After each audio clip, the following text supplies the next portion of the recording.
Greetings, I'm trademark attorney Josh Gerben, and I would like to talk a little bit about the difference between the principal and the supplemental register. The principal and the supplemental register are the two registers that you could actually end up on when you file a trademark application. It is what it sounds like. You'd rather be on the principal register.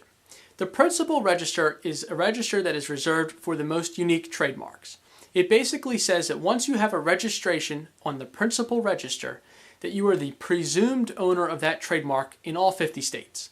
So if you walk into a court of law and there's a lawsuit, you are the presumed owner. It is someone's duty in the lawsuit to have to rebut that presumption, and they would have to prove that for some reason you're not the owner. So it's very hard to do that. So when you have a principal register registration, you're in really good shape. Now, how do you get on the principal register? The one way you can do it is your trademark has to be unique.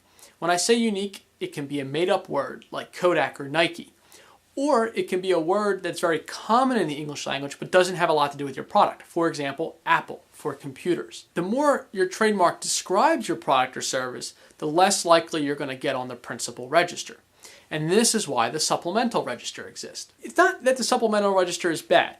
A lot of my clients end up on the supplemental register because they're using descriptive trademarks. And the reason that we use trademarks that describe our goods or services is because for marketing purposes it works. So what are some examples here? Let's say you wanted to have a sports nutrition line and you wanted to call it Super Nutrition.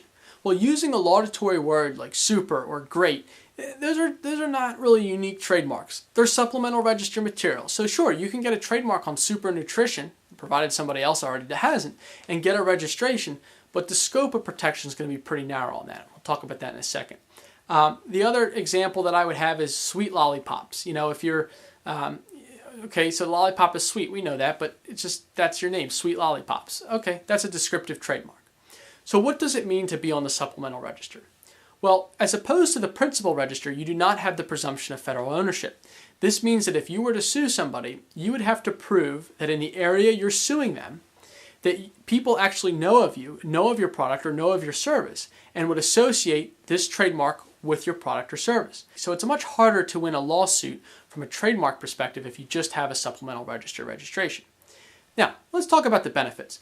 The benefits of a supplemental registration are that you get to still use the circled R. So you have your trademark and the circled R goes there when you get the registration. Everyone's going to know you have a federally registered trademark. In addition, the government will still deny a trademark that is identical to yours or that may be very similar. You're not going to get the same umbrella of protection that you would get if you had a principal register registration, but you're still going to get protection from the government. And then the other point as to why the supplemental registration is good is the deterrent that you get from having that registration. A lot of people will, if you're using a trademark attorney or just doing a search yourself, if they come across your registration, are going to say, hey, this person has a registration. Even though it's a pretty descriptive trademark, we don't want to get involved. We don't want to create a problem. So we'll go a different direction. So you still get the very good value of having a deterrent of a trademark registration, even though you're on the supplemental register. So it's not the end of the world. And again, from a marketing perspective, a descriptive trademark may be better for you than a trademark that's more unique, like a Nike or a Kodak or an Apple computer.